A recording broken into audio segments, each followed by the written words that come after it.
everyone, welcome to a UV resin class. So this is kind of a beginner's UV resin guide to making fun keychains and charms, things you can put onto necklaces, all different kinds of things like that. So I'm excited to show you this craft because what I love about UV resin is that it's fast and it's easy. Emphasis on the fast. So it's a good idea to, if you're just beginning, to get one of the kits that we sell. So the kits that we sell come with the UV lamp that gives you the UV. It's really the same kind of thing that they use in nail salons with that UV light. You'll want that. That comes in the kit. The kits also come with some different things to mix in. It comes with some different jewelry findings and jewelry pieces. Comes with a silicone mat.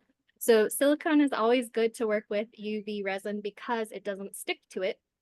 Or if it does get onto that mat, you just hit it with that light and it hardens up and you can peel it right back off the mat. So that's always something helpful to use.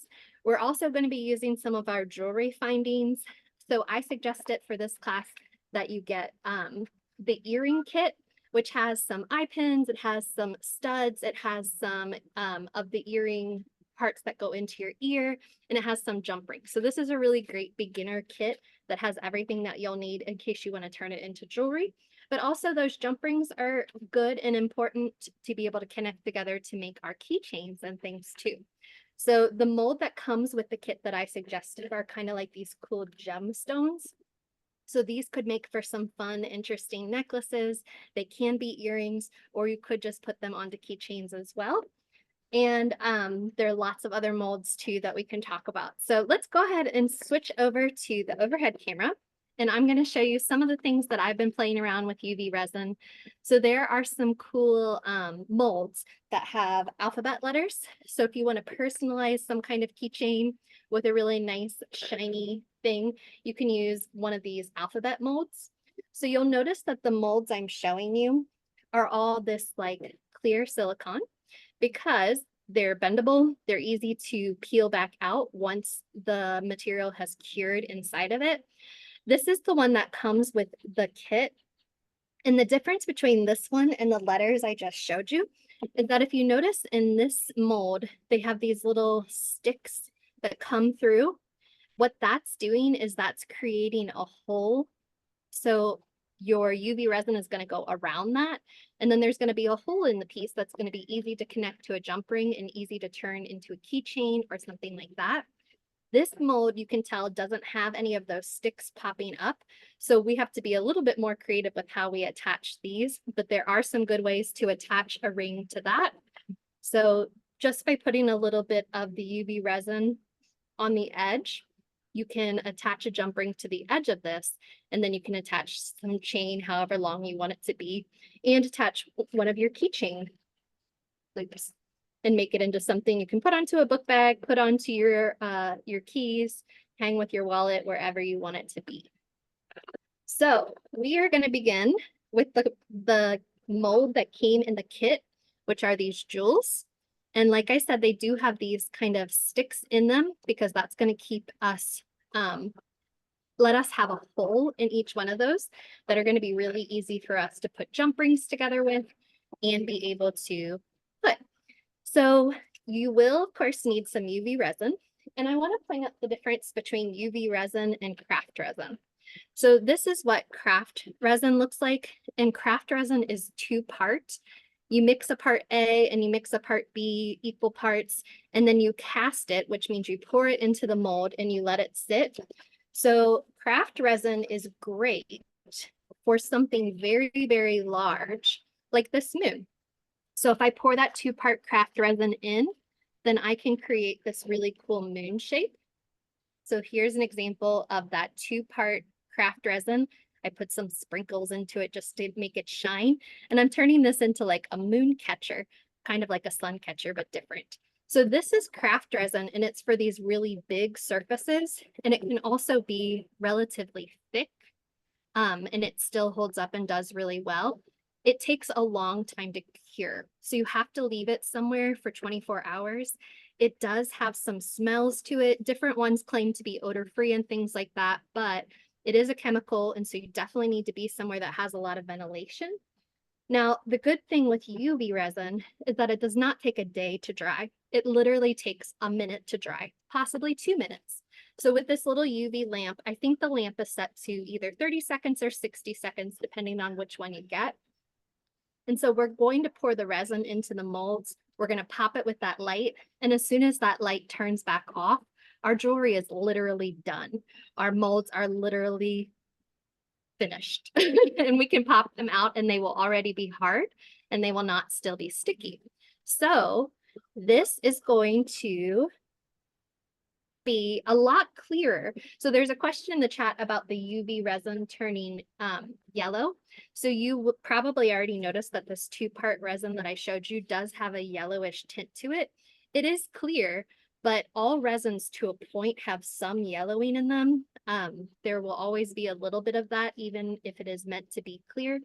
I think that with the UV resin for the jewelry and the keychains we're making today, I think you'll notice that it's not as yellow. It is a lot more clear. So maybe just to test that out, we'll leave one of our molds. We'll pour in some clear and we won't add in any sparkles or any extras or any mix-ins so that we can kind of see that and compare that. I also want to at some point make some of these gummy bears today with you because this is a Craft Smart mold and it is so stinking cute. And we can put some really cool colors into these and make some fun gummy bear keychains that we can put together. Charm bracelets are really starting to make a comeback. So all of these could make great charms for a nice charm bracelet also. So I will use one of these gemstones and leave it blank with no extra sparkle or anything, just to kind of compare that and see if we do think it's yellow or if we think it's pretty clear. And then I'm going to use some mix-ins too. So the kit, if you bought the kit, it comes with these little packets. These are bezels. These are some dried flowers. So these are all things that you can put into your molds. It also comes with a little baggie that has some of these different things that we call mica powders or sparkles or sequins, all different kinds of things that are good to go into the resin. Now, there are 2 different ways you can do this. You can mix the mix-ins into a separate cup. If I had a silicone cup, that would be ideal. But since I don't today, I just have these paper cups, and that's actually fine. And then I can mix the colors or I can mix the sparkles into here and then pour it into my mold. Or I can pour directly into the mold, add things, and stir it in the mold. So we'll do a little bit of both of that too. With the UV resin, I'm currently outside. So if you're outside, luckily I'm under my patio, so I'm not in direct UV light. But if I was outside and I poured this in, the UV light from the sunshine would immediately harden that and I would not get a chance to be able to add anything in. So luckily I'm in a shady spot and this does have a little bit of time for me to work with it. So this one I'm pouring in clear and I'm pouring in and there's a little bit of an arc over top of it, which is perfect because when I do harden it, it will kind of settle just a tad. And so you do want that arch to go over. And a question in the chat is asking about, is it better to mix in the cups? Absolutely it is, because I'll show you.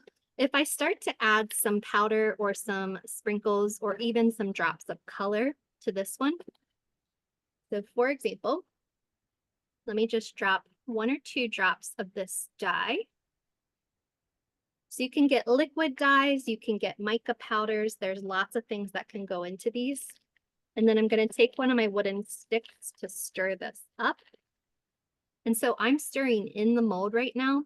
And you can tell that if I was stirring in a cup rather than in the mold, I would really be able to get a uniform color. And there wouldn't be any of the swirling or any of the worries of me not making the color the same all the way around. But I sometimes like mixing in because I sometimes like those swirls. And I sometimes like to kind of mess with the color and kind of place it myself while I'm doing that. So I added a little bit more mix, a little bit more of the UV resin.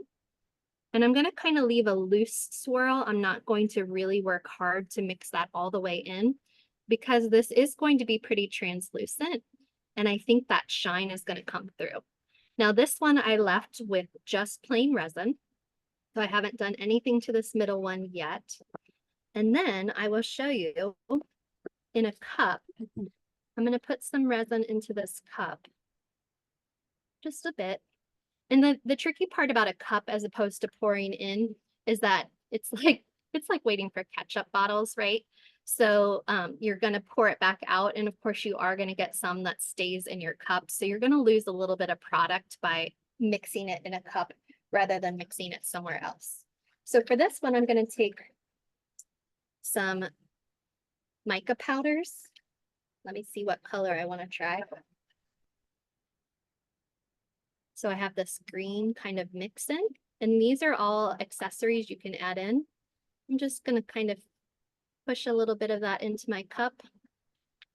And you can imagine that if I tried to add something like this into the mold, that I would really have a hard time getting all of the things to not clump together and to kind of spread them around the way I want to spread them around. So I'm going to add a little bit more to this. So by stirring in a cup rather than directly in the mold, I'm able to control a little bit more of that consistency, a little bit more of the color, a little bit more of the placement of any of my mix-ins. So now I'm just kind of tipping this over and letting this come out. And I'm making sure that I have more than enough in the mold so that if it does shrink a little bit in the UV light, there'll be plenty to still form a hole. So one of the questions too in the chat is asking about bubbles. And bubbles is a common problem with any kind of resin crafting. So in this one, I've done a pretty good job, but you might see one or two little pockets that I'm worried about. So that's when something like a toothpick or one of these wooden sticks or even a thumbtack, if you see an air bubble, you can go ahead and kind of take your time and pop it. The key to trying to keep from having bubbles in the first place is a slow, even pour, usually into the same place and letting it fill up the spot. So these are my first three. And I kind of feel like I want to add a little bit more to this, but I'm going to hit it with the light first and show you what happens. So here's where the magic is going to come. Now, you can't see a lot of the green mix-ins that I put into this bottom right corner. So what I'm going to do is I'm going to go through one set of curing. So I'm turning on my UV lamp. I'm going to let it sit here for about 60 seconds. And then I'm going to show you that once you have a level that's already hardened, I can actually go over top and add more. So if you want to do something that kind of shines through in layers, you can do that. So maybe the front of it is clear, and when you flip it over, it has a solid kind of green sparkle to the back of it. So then that's going to be able to shine through that clear part too. So I'm going to show you how to do that on the bottom one. If you have any other questions, there's been some really good questions in the chat. Let me know while we're waiting for this to cure. And then one of the other important things that we're going to be doing together is adding on the jewelry findings. So if you have 2 pairs of pliers and you have some jump rings, or you have some of the different jewelry findings, that's what we're going to be working with next. So this is doing its magic. Remember that this was how long we waited compared to waiting a whole day for something to dry. So this is a little bit still wet, I can tell. I'm going to flip it over. And what's nice about these clear molds is that the light can get through both of the different sides if you have a mold that is a color. So if your mold is more like this blue color, that's not going to work for UV resin. Those molds will absolutely work for 2-part resin, but they will not work for UV resin. UV resin molds need to be clear so that they can be seen through. It's the light that's doing the work to turn this into a solid. So another question about lessening the bubbles is when you are mixing the 2-part resin especially, but the same kind of things apply for the UV resin, the one-stop shop. is that when you're mixing, you want to mix incredibly slowly. By whipping it up and doing a very fast mix is how you're going to create a lot of those air bubbles. So when you're mixing, they suggest 5 minutes for the 2-part resin, and it's just a real nice, slow, even mix. It's not a scrape up. It's not a like whisk kind of thing. So any of those things could potentially help you. So first I'm popping out this middle one. And this is the clear resin. And honestly, I think that this UV resin is a lot clearer than the 2-part resin, don't you think? So that's a really nice clear. And this is a fun kind of shine through. You can see that there are a couple of those bubbles that I might have missed. Other people suggest, like, bubbles is the thing that UV resin jewelers chase down. This is like the struggle of every person who ever tries this, those bubbles. You can also light an open flame near it to try and burn off some of that extra air, because the bubble is just extra air. So you can try that before you're hardening it. This one down here I knew was going to be a little bit, ooh, it has more sparkle to it than the plain for sure, but it doesn't quite have the amount of sparkle that I am looking for. So I'm going to add another layer to the back of this one. And this one is starting to worry me a little bit. Oh, no, I think it's going to be okay. Because the first time I hit the light, I saw that it was still kind of liquid inside. So what's cool about this one is that because I left that swirl, it is still kind of translucent, and you still can have some of that light shine through and just see a nice swirl instead of just one solid colored gemstone. So it's just an option of mixing into the mold instead of mixing in a cup and then pouring with your color. So these are all looking pretty good. I'm going to add another layer to this one, like I told you. So I'm going to put it back into the mold. And I hope that you can tell that there's a hole in these pieces. And that was created by these little sticks or stems that are coming up through the pieces. So that is their job, and they did a good job of keeping that space. So what I'm going to do with this one, I'm going to put it back into the mold that I got it from, which it would be helpful if I put it in the right one. There we go. I'm going to fit it back into the mold that I got it from. And then I'm going to take some of these mix-ins. And if I had a tweezer or something, I would probably use that, but I'm just going to use my fingers. And maybe I want to find a little bit of a darker color just to show it off. Ooh. So here's like another mica powder.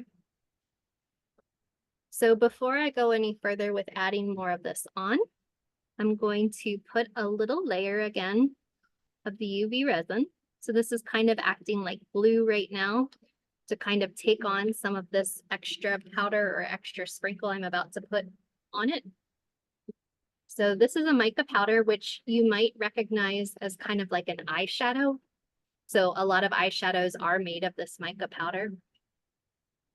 And so I'm going to kind of spread these just to give some more color at the top.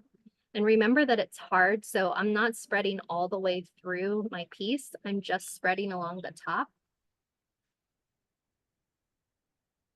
And so the bottom piece is already hardened, so I'm not affecting that at all by swirling this on the top. But I like that you're going to be able to see more of that darker green color. And I like that you're going to be able to add that shine to the back of it. And if any of my UV resin kind of goes to the side or goes off of the mold, it's okay because you can snap off those side pieces. So with this, and maybe just a little bit more of this green. There we go. This is gonna look pretty cool, I think. These molds do clean pretty well. You can put them with warm, first of all, any excess UV resin that's in there, go ahead and hit that with the light and make it hard. And once you have that hard UV resin, you can go through and you can peel it off of the mold. And then with any of your extra glitter, you can use warm water and kind of run it through warm water. You can also use some baby wipes and things like that to clean back up your molds. I like using glitter and I like using sparkles. So you'll probably notice that a lot of my molds have just a little sparkle here and there to add to the fun. So this is curing, and this is going to give us like that background of just a little bit denser color so that you can see through. And then here's our clear gem. And here is our red swirly gem that has some air to it. And we're going to attach some jump rings to these next. So after I'm finished with these gems and I'm talking to you about the different jewelry parts, I'd like to know if you would rather me show you how to make some of these gummy bears or how to make some of these in this like whimsical mold. So let me know in the chat if you're interested in seeing gummy bears or if you'd like whimsy. Let me know which one and I'll use one of these next. All right, the light has gone off. Let me see. It's not tacky to touch. If I wanted to, I could hit it again, but I think we're going to be happy with this. Ooh. So you can see here, there's a little bit of that resin that's kind of hanging off. I sometimes like to use my pliers or a pair of scissors even. So there are a pair of scissors in this kit, and you can cut off that extra piece that has hardened. I see a couple of responses in the chat, so let me know which one. I'm just going to cut this down. It's real easy to either snap this off or cut this off. If you want to, if you felt like the edges are too jagged, you can use a light sandpaper to also kind of smooth it out. What's nice about the UV resin is that the finish is pretty smooth. So it's not going to be a lot of hard edges. So I really like the way that this one's turning out. It's definitely going to add some extra shine to have that layer of dense material on the back and kind of that clear part on the top to really let that light shine through. So if the item is tacky, so if this was still in my mold and I kind of just barely touched it and it was tacky, which means it was sticky or I could feel that resin, it just means that it hasn't cured enough. So you have some uncured material and you just might need to hit the light one more time and let more of that go through. So I think now we are ready to move on to some jump rings. And there are a couple things that you'll want to know about jump rings in general. And one of the big things you'll want to know is that there is a do and a don't for jump rings. So you just need any two pliers. It doesn't matter if they're needle nose or if they're flat or whatever they are. You just need two to kind of work together with your jump rings. So I'm going to use a couple of jump rings. I'm going to put some on my table here. Some various sizes. And depending on the thickness of my gemstones, you might need a larger jump ring for that to work.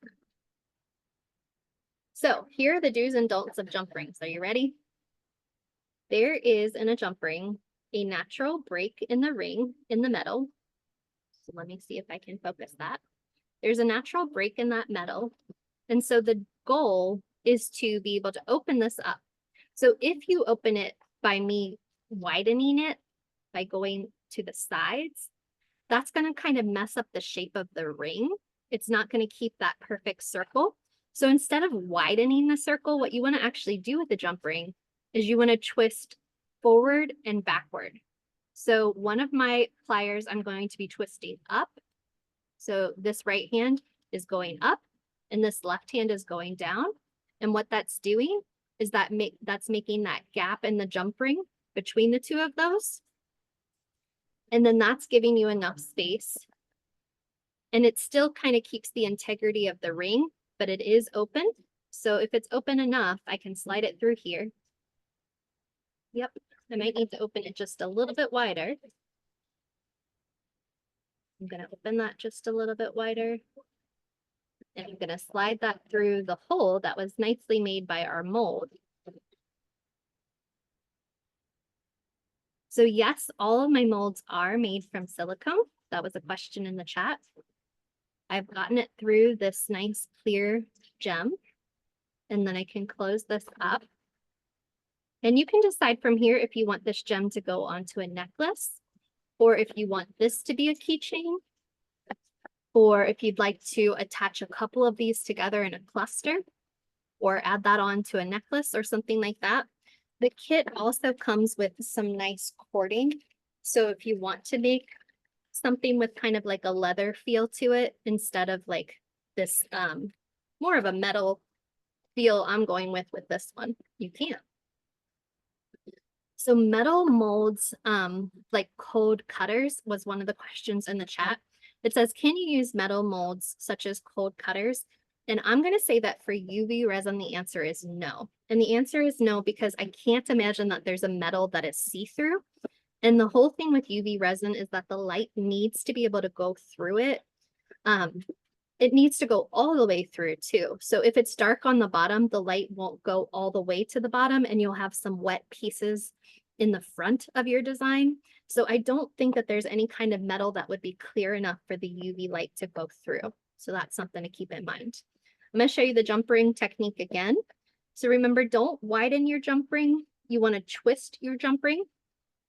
So when I'm positioning, this right hand is going to go towards me and my left hand is going to go away from me.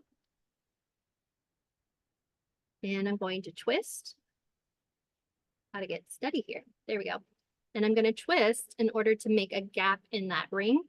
The circle is still a perfect circle, but the gap is right here. And I can go through the top of this gemstone and kind of close this one up by retwisting. Oh, okay, okay. Wait, I think I'm reading the chat and I see something that someone's talking about. And I think I know what you're talking about now. So I'm trying to find if I have any examples. I don't think I do. But someone is asking about, would the resin spill and could you use cookie cutters kind of thing? I think I finally know.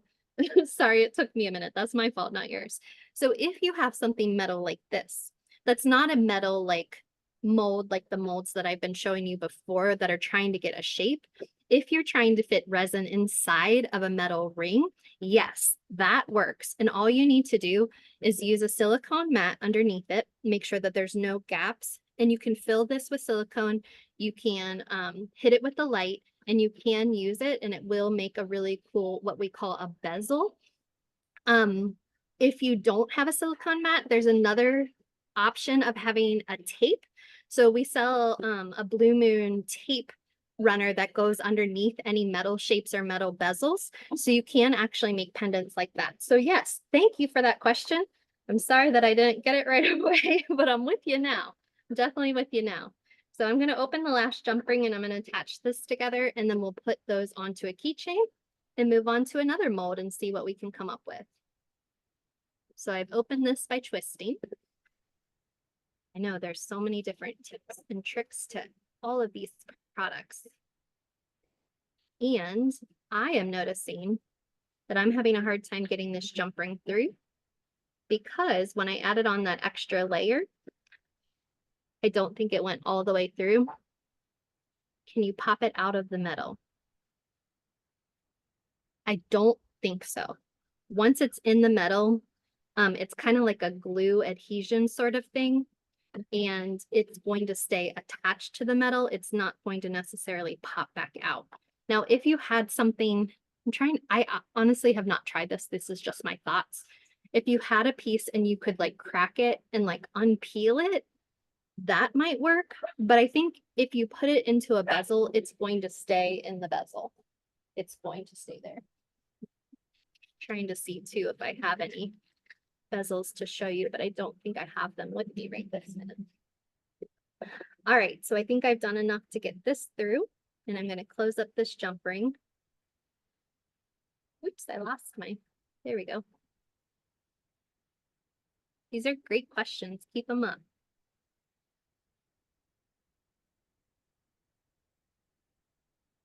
And I'm going to twist to close this. I'm going to pull it towards me so that I can, woo, I'm struggling. I don't think my hole has gone all the way through yet. So I see someone saying that they are interested in making buttons, and is the UV resin good, or should you use craft resin? So I would imagine that if you're doing buttons, you would probably have like a piece of paper of some sort, and then you would try to put this clear coat over top of it in order to make your button or your pin or whatever it is you're working on. So it's a tough question. I would try the UV resin, especially if you already have it or you're working on some other projects, because small pieces is what UV resin works best for. It's going to harden fast. You're not going to have to worry about if I leave mine outside, like if a bug, like heaven forbid, lands in one of my pieces, then that's going to ruin it or something like that. Or if the wind blows too much and knocks over my resin that's trying to dry, that's the part with drying for 24 hours that's really difficult. But you can always go ahead and try that UV resin, because I do think even though it's a dark, opaque surface that the light would be trying to go through, because the button is so thin, I think it's still going to work. So I would give it a try. Definitely think it's worth a try. And then I'm going to attach a couple more jump rings to each of these. And then I'm going to attach it to a larger keychain. Here we go. Once the resin is cured, the question is it heat or cold tolerant? And I would say definitely cold. And when it comes to heat, that's tricky, because I can imagine that if it's very, very hot, that it could almost like remelt. But then in the same time, if you're outside, that UV would be re-curing it. So I think you would still be safe. And I don't think that would be that much of a problem for you. So I'm attaching this to this key ring. And I'm just closing those jump rings back up. And so I have my first keychain done. And I could add this one to the same keychain. I could make this chain longer, or I could just go ahead and add it as is. Let's see if I can do this with my fingers. Let's see. Try and open this with my tools.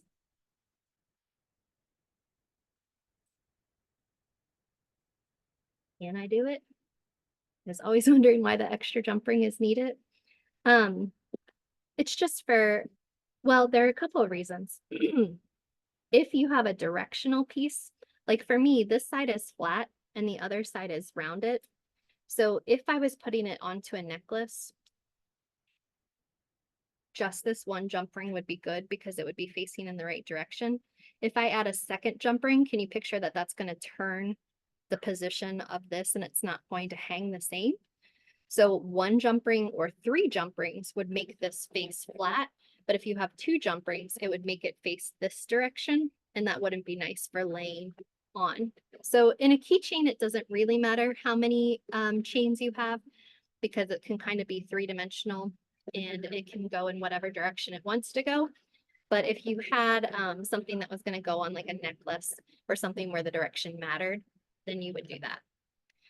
All right, now I'm going to go back to my other molds, and I saw in the chat that people were interested in the whimsy, and I think I saw them double checking. And Ilse, you can help me. I see bears and glasses is what I'm seeing. I think it was like 4 for bears and 3 for whimsy. Okay, well, I guess that means we'll have to do a little bit of both and see what happens.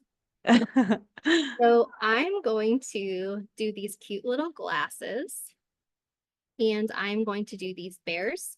Now I'm doing these right now live with you. So we will see how well these work. I have made plenty of these bears before, and these bears can be tricky because if you put the glitter in and then put the resin in, it looks really weird. I have had some very funny looking bears that look terrifying depending on how things like settle into these crevices. Or sometimes I don't notice that the resin didn't get into the arm. So I'll have a sweet little gummy bear that doesn't have an arm or doesn't have a leg, or its ear is melted off. So you do have to be careful with this mold. So we'll be very careful with those. And adding metal charms to the mold. I'll show you how I'm going to do it, but basically what I'm going to do is after I have the UV resin into this glass, I'm gonna put the jump ring to the, like, kind of on top of the mold and off to the side of it, so that when I cure the UV resin, it cures this ring to it. So the UV resin will act like glue, and it will kind of glue itself. Now, I just now noticed that what's nice about these glasses is, look, it has that little stick in here. So it's already gonna have a hole and I don't need to worry about that. Now the gummy bears, however, do not. So I'm gonna do my little resin trick where I can put it up in the corner and make sure that the resin is touching that ring, and then it will still stay connected to it. All right, I'm gonna put some resin into my cup. And I'm gonna put enough of it into this cup. And I don't mind a little extra green glitter. You'll notice that I can be a messy crafter sometime, but I think it's fun. So I'm just being me. This is how I roll. Okay. Ooh, I have some purple sparkles. And I am going to mix in the cup because the gummy bears can be tricky. And I want to make sure that I don't have any of this settling in places I don't want it to settle in. I'm going to take my wooden stir stick and I'm going to try and get that purple and maybe a little splash of green to go all over. And I think I'm going to add a little bit more purple because you can imagine that with the gummy bear, in order to see that it's a bear, you're going to need a lot of color. A see-through bear, it's going to be kind of hard to see all the features of. So I'm going to pour a little bit more in and really make this pretty dense in color. And then I'm going to give this a good whirl. So I'm going to slowly pour this into my mold. Give myself a little tip. There we go. And I'm going to go over the edge of the mold by a little bit.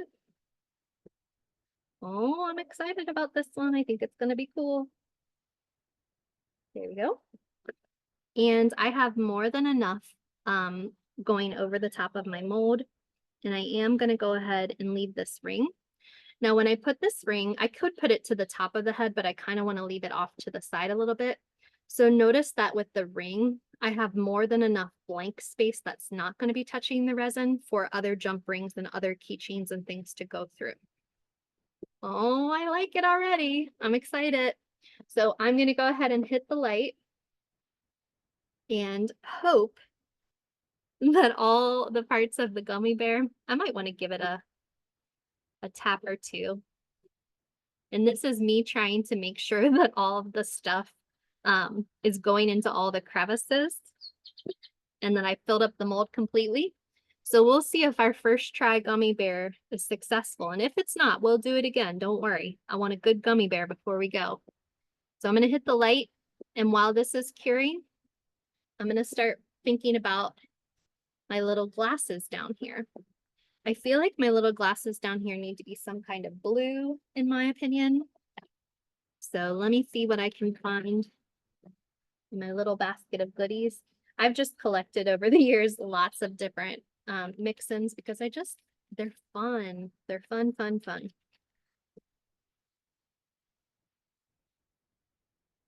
So I'm feeling this blue sparkle. I'm going to have a different cup. I'm not going to try and keep reusing this one right now. And I'm going to put some more of my UV resin into the cup. And I'm going to put some of my blue sparkles in my scissors. There we go.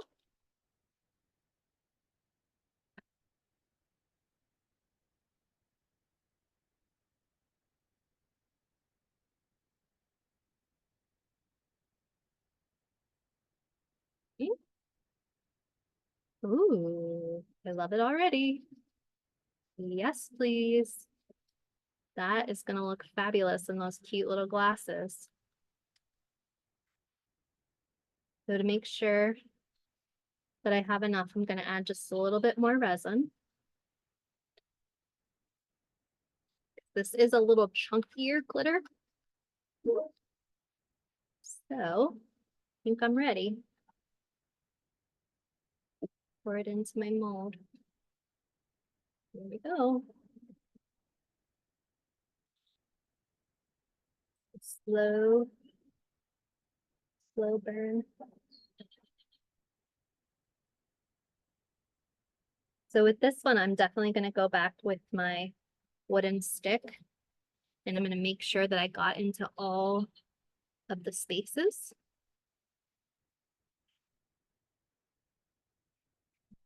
So I'm going to kind of poke through and make sure.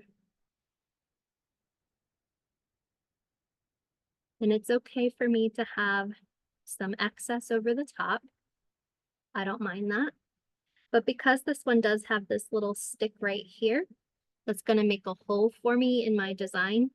I want to kind of be cognizant of that and make sure that it's not too far over that line, that the stick is still sticking out. Ooh.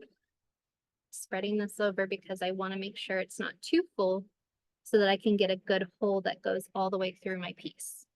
I think this is going to be good. I'm going to switch. I'm going to pop the light on this one. And let's see about our gummy bear. Oh, I'm excited. Oh, it's adorable. It's adorable. I love it. It's shiny. You might be able to tell that it has some extra resin on the side, so we can crack that off. It cracks off really easily and really nicely. We could also use scissors or pliers, but it looks like we have all of our gummy bear appendages. I'm so proud of us. And it has a really nice sparkle to it. It is a little bit tacky to my touch, so I am going to put it under the light. Actually, I might go ahead and just nudge that under this while it's going. And we'll see how our sunglasses turn out. See if we like that. A question in the chat asks, how do you know how much color or glitter before it changes the texture? Definitely if when you are mixing it, I added a little bit more, you might remember. I think I'm going to hit this again for both of these. There's no harm in doing it again. But when I was mixing this, I did notice that I was starting to worry that there was so much sprinkle in it that the light wouldn't be able to go through. Because remember, I keep saying that with the UV light, it needs to go all the way through. So if there's too many sequins or the sequins are too solid and it blocks the light from getting through, that might be what causes some of that stickiness.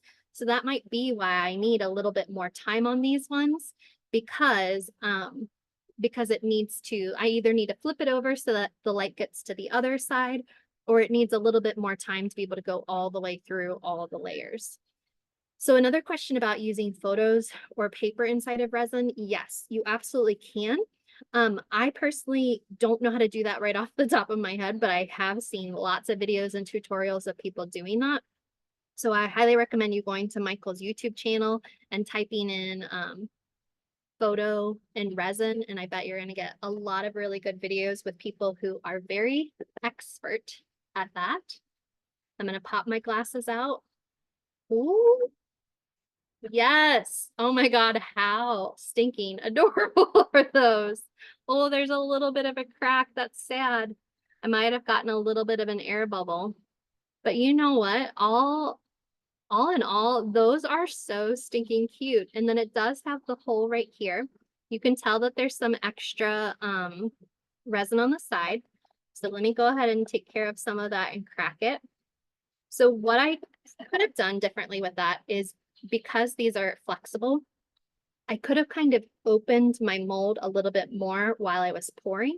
Or if I had two people here, maybe somebody could hold that open while I poured to really make sure that I get into all those pieces, get into all the little corners, and I don't miss anything. I'm just going to crack some of this extra resin off. Oh my gosh, this shape is just so cute. So you could, if you want to make like a UV resin version of kind of like enamel pins, like if you want to turn this into a button or a pin instead, what you could do is in that findings kit, we have the flat backs that make stud earrings. So what you could do is that trick that I showed you with the gummy bear ring, while your glasses are still in the mold, you could put this little, or after they're out of the mold, I could put a little bit more resin right here, and I could put that on there, and I could just pop it with the light.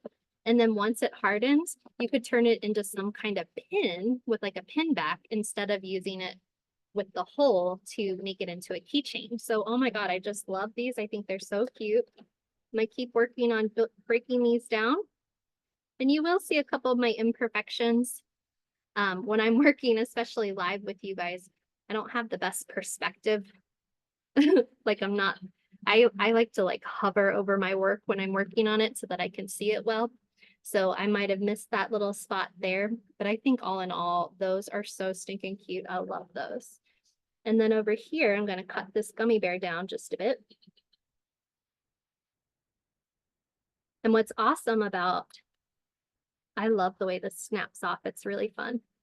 And like I said, it's not very jaggedy, but if you did feel like you didn't like the finish to it, you could put a little bit of fine sandpaper to sand that down if you don't like the way that feels.